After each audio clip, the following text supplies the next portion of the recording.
anyone. And what we're trying to do is to get everyone to come to the table and speak. Everyone must speak their truth, therefore. And then there's a period of unlearning because we are brought up with certain truths, but these truths have never been tested. So when we get to a point where we start listening to other people, and the more we listen, the more we get to understand, this does not diminish our own truth. We will still relate to what we were taught up to the point where we hear the other party's viewpoint. And surely at that stage, we cannot impose our beliefs on the other party in the same way they can't impose their beliefs on us. It forces us to find a common ground, otherwise we will remain polarized. And that's where the danger is. If we are polarized and we don't know what's happening, we start assuming. And then we start having this paranoia that will end up with races not trusting one another perpetually, which is something that we don't want. People must realize that this country needs everyone to make it work, not just one party. So we all need to apply ourselves as races in the country to make it work. So that is why we keep reaching out as the majority black people to say to the white people, we are not casting you out. We want you to come in. We want to hear your viewpoint. And surely, if there's logic in what you are saying, you would be foolish not to adopt it. And similarly, if there's logic in the way you see things as a perspective, then it would be foolish for you not to take it and unlearn it at home.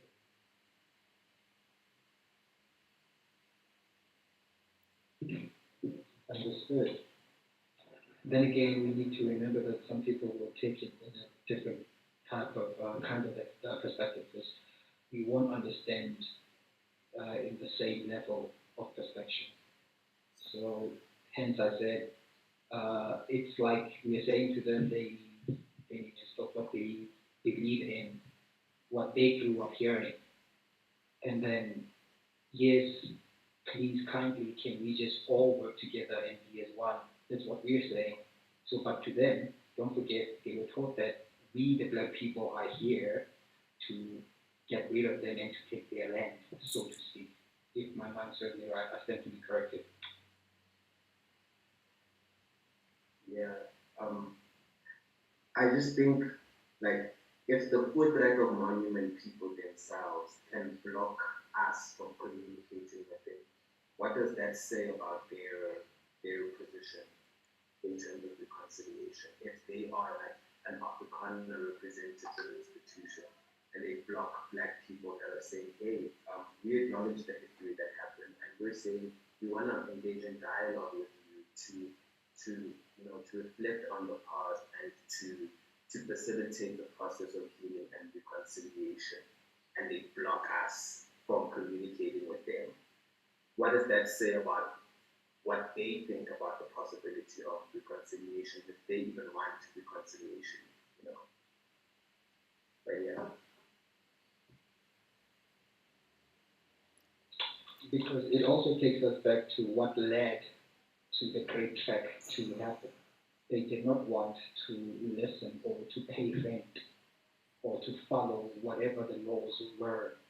They wanted to have things going their own way. Hence, they had to go look for a new place where they can now implement their own rules so that they can benefit from those rules.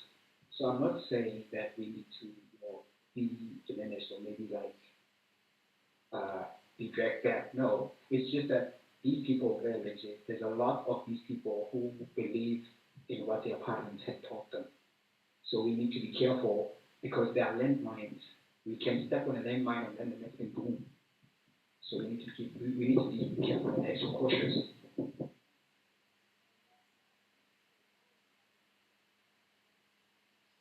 So we need to keep knocking. We need to keep knocking, you know, because remember, our ultimate goal is that by knocking, we want the Afrikaner to let us in and the other white people to let us into their headspace. If we stop this knocking, what's going to happen is the more polarized we are, other people will come and break the walls down. So that's what people are not understanding. That if we have dialogue, there's a chance that we avoid these landmines that Nico is talking about. But if we keep polarizing the society, we'll end up with people that say, well, to hell with the landmines. We are just going in to break down the wall. And that's what we're trying to avoid over time. And that can only be avoided through dialogue. I'm sorry to be pointing fingers. EFF is what is doing that. They're saying land back without whatever they're saying. So basically, they mean war. So that's what they're avoiding. I agree with that. And the reason for that is the insensitive treatment, the arrogance, and the time that has elapsed without these things being addressed. So the more time that elapses without all these pertinent questions being answered, it will basically lead to militancy. Now, of course, the views will differ, the tactics that are employed will be different, but the goal might be the same. The goal is let us all work together and redress and address whatever went wrong in the past and ensure that it doesn't happen in the future. Because we don't want domination of any race by any other race. So that's what we are trying to avoid. So the more people keep drifting apart, that is the tipping point. Because there will come a time where there is no more dialogue. There is no more room for dialogue. So that's what we need to take it out there and say we need to keep drumming it in. Let us have this dialogue and let it be a meaningful dialogue because it can't just be lip service. Because lip service has gotten us to where we are and it's getting worse by the day. Understood. Just to put this out there, our live stream is still on for YouTube. So,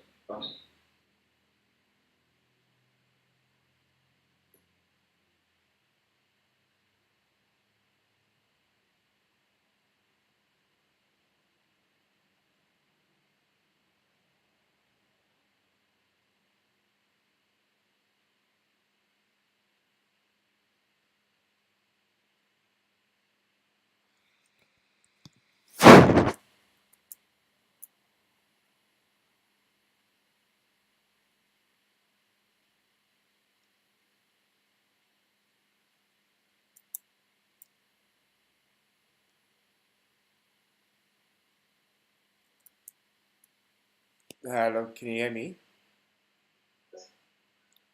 Okay, I don't know if we were about to close, but another thing that I wanted to mention was I'm looking at the behavior of the people that we want to reconcile with, right? And okay, this is not all of them though, and I think the lecture has shown that there's a lot of white people that also are against civil war, and they don't want us to go the civil war route in terms of reconciliation.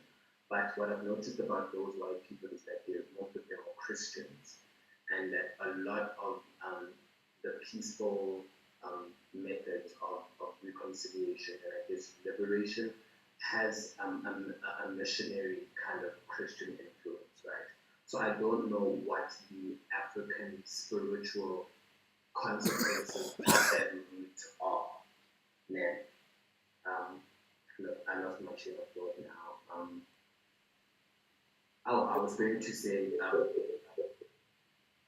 perhaps because I see that there's a choice between do we go violent or do we go non-violent? And I don't know, perhaps we have to kind of meet in the middle of those two measures, and I don't know what that means for how we think but in terms of effectiveness, I don't know. But maybe we also need to be a little bit more patient. But yeah, considering the way that land was stolen and taken via violence, having a completely non-violent approach, I'm yet to see the effectiveness of that method. And don't think I'm promoting civil war. I'm just saying that I'm trying to be as realistic as possible in terms of the situation and the context that we're in. But yeah, those are my last thoughts. Thank you. Thank you so much, Tami, and thank you so much, Kulani, as well for giving us a nice broad overview perspective. Vic, you're muted, you're muted. Oh, right. Okay, let me unmute.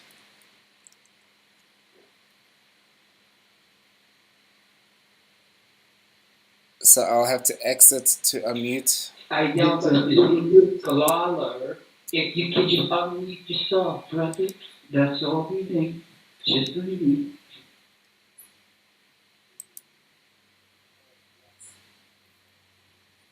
Okay, I'm unmuting now.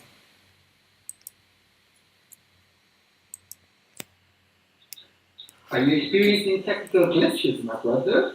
Yes, we are, and just unmuting. There we go. Okay. Okay, can you hear me now? Thank you so much. Thank you so much for giving us an overview of how we've had other iconic figures who have played a very pivotal role in our history, and whilst at the same time encouraging and drumming the importance of constant dialogue that educates and informs our nation about the significance of our history and what it is that, and what the ideals that those iconic figures are striving for. Thank you so much for bringing them to the fore, because they make up pertinent parts of our history. And where we are right now is the situation where our children don't know much about our history. So as a result, when it comes to reading for learning, our children end up not quite comprehending or understanding what it is that they're reading, because they're not taught to read and understand what it is that they're reading, especially understanding the former heroes and former icons who played a pivotal role in our history. So yes, indeed, I do agree with you, Kulani. Ongoing dialogue and engagement is very important, especially by sharing bits and pieces of our history in relation to those who we regard as heroes and we regard as villains on the other side, to how they were our heroes, for hopefully to turn the powers that be, to turn their shifts in the mindsets into realizing that there were also others of their hues and colors who were also part of this liberation struggle and freedom that we're enjoying right now. So yes, I 100% agree with you that dialogue is very critical, and that's what we're enduring on. That's our pursuit, to encourage debates as a result of historical significances. And I'd like to reach out to us to encourage us to schedule weekly online debating forums about key topics. Maybe we can do a list of key topics in history. Well, a lot of them actually right there in your presentation, Kolani. Maybe we can embark on an exercise where we take out those key moments and we unpack those key moments over an hour, and we just discuss them in exactly the same way as we did right now. And by so doing, share our perspectives and understanding of that. How's that as a solution? Yes. Yes. Let's do it. Especially with Richard Bambata, I really like what he stood for, because I feel like his fight was against capitalism. Like the way I read it was like his fight was against capitalism. And that's a bigger fight than the racist fight. But we'll have that conversation another time.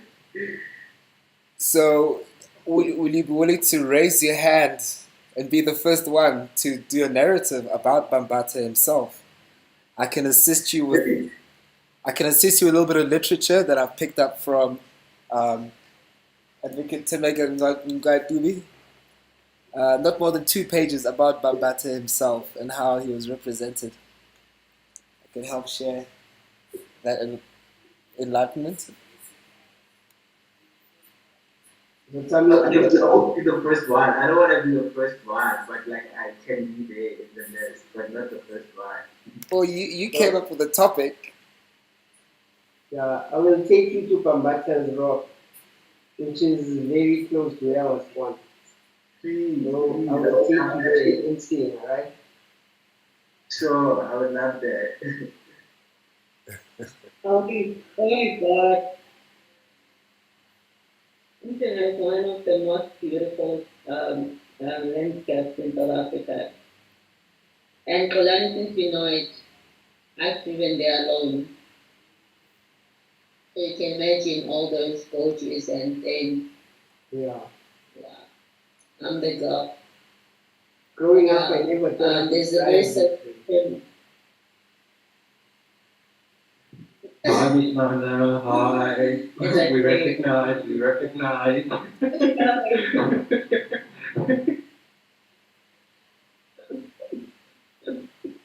Excellent. So not our a next beautiful topic. place, but when you speak about that, yeah. So our next topic then is Bambata and the background significance Masi-Hlanganeni, our and the significance behind that.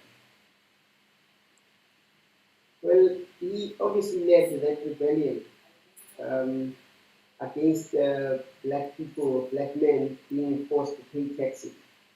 Yeah, so he was one of the first, most prominent um, fighters or struggle icons.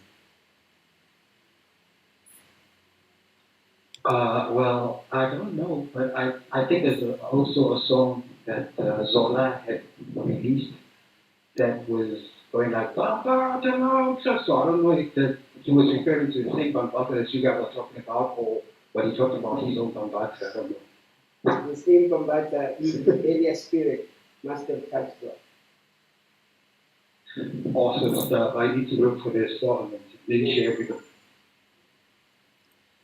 Great. So that sounds like a next good topic to prepare for then. So Tammy and I will prepare a lecture series about the Bambata revolt, the build up to it, especially in relation to the tax-related environment and background that it came from, which was the means of controlling Africans per se.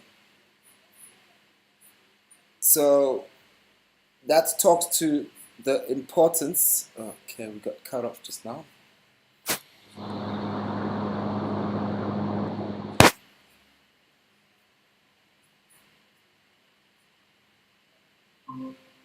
The protest against paying tax, in Biso. Correct. Um, Jalo Jalo, calling me.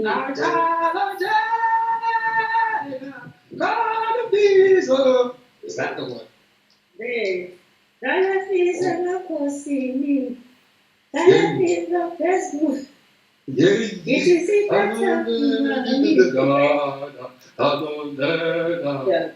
think that, yeah. Okay. Shoot. Yeah, you need to sample that. It's also about combating, correct, because it's about taxes and taxation. And with chiefs then were installed by the apartheid government being proponents and collecting agents to an extent of those taxes. So correct, those two songs really fit. And it also paints a picture of good PlayStation.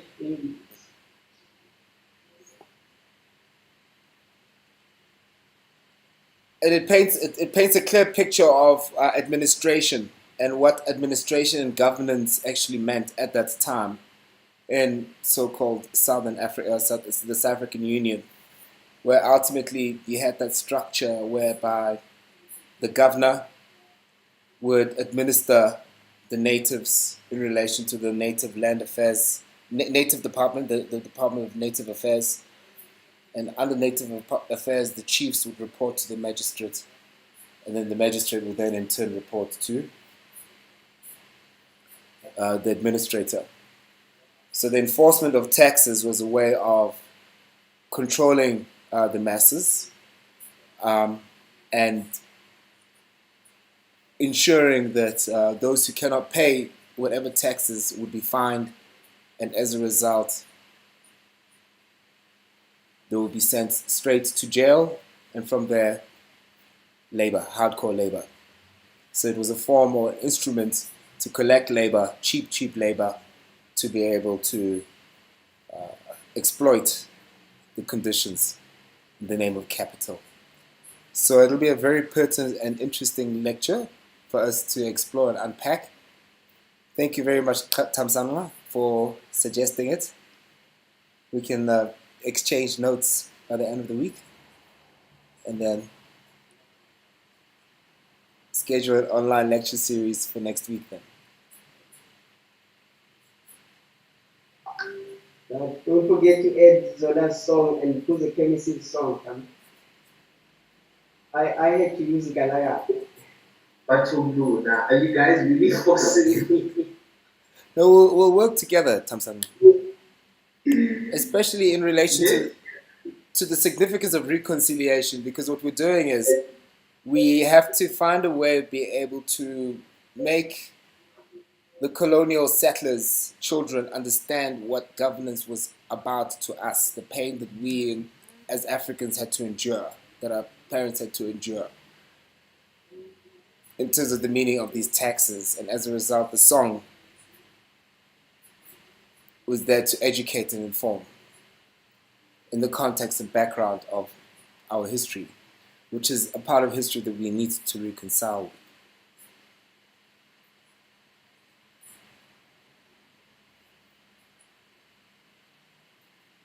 Yeah, so Kami is original to the idea. So he has to run with it. So thank you very much. Thank you very much, Tamsan.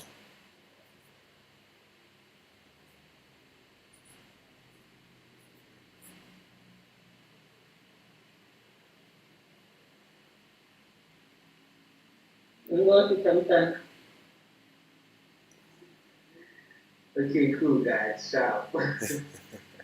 Thank you. And I see that Bima has also just joined us. Welcome, Bima. Bima, quickly tell me how to pronounce your name. Is it Biana?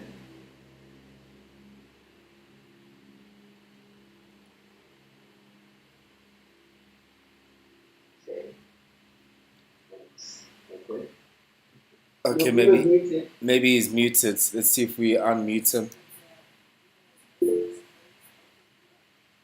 Okay, he doesn't have a camera. Maybe he doesn't have a microphone. He's chatting. He's using a PC. Aha. But the importance of what Kami just did there, right, speaks to exactly what we're trying to achieve. Where I'm sure Kami, you've heard this a lot, where people mispronounce your name, you know? Yes, I hated my name during my childhood because of that. So I go through this a lot, and mine is actually very common, right? A very common name, Olan. But out of respect, trying to pronounce it correctly to me is a sign of respect. And me just allowing people to mutilate it is me trying to be as reconciling as possible in saying, well, you might be struggling. I know it's doable. You might be struggling, but please just put in a little bit more effort, you know? So Kolani is a very simple name to me, but if somebody called me Kolani, right, doesn't sound nice. It could even be offensive, but I have to understand that perhaps the person that's trying to call me by name is not used to it. It will take a bit more practice for them to do it. So I have to be understanding, you know. I can't just be abrupt and say, if you can't pronounce my name, it's the end of the conversation. I still have to reach out. I have to tolerate that aspect of them not having practiced enough to pronounce my name. You know? The effort for me is a sign of respect. Just like pronouncing Susanka Papua Sugalam. Yes. The golfer, right? The golfer, yes. The Indian golfer who became the first golfer of color to win a provincial open in South Africa.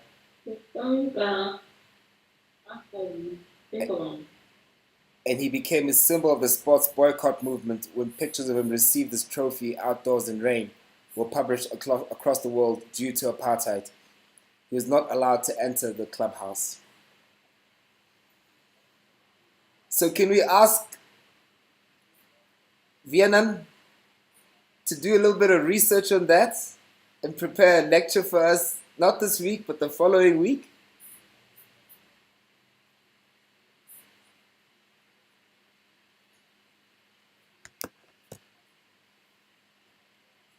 Excellent.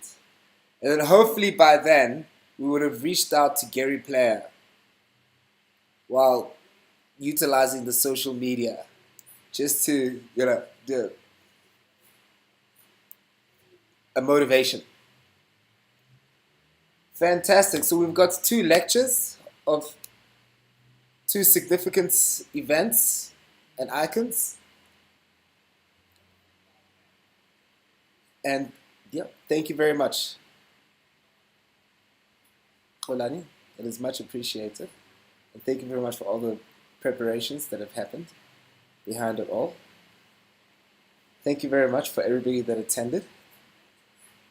This video will be available on YouTube as part of our ongoing reaching out intellectual engagement sessions through preparations and through learning and debating. Can we close off with our Harambe on the count of 3? Yeah, on the count of 3. 1, 2, 3. Harambe! Harambe! Thank you, Harambe. Thank you, guys. Thank you so much. It was very enlightening. Only now we keep laughing. Thank you.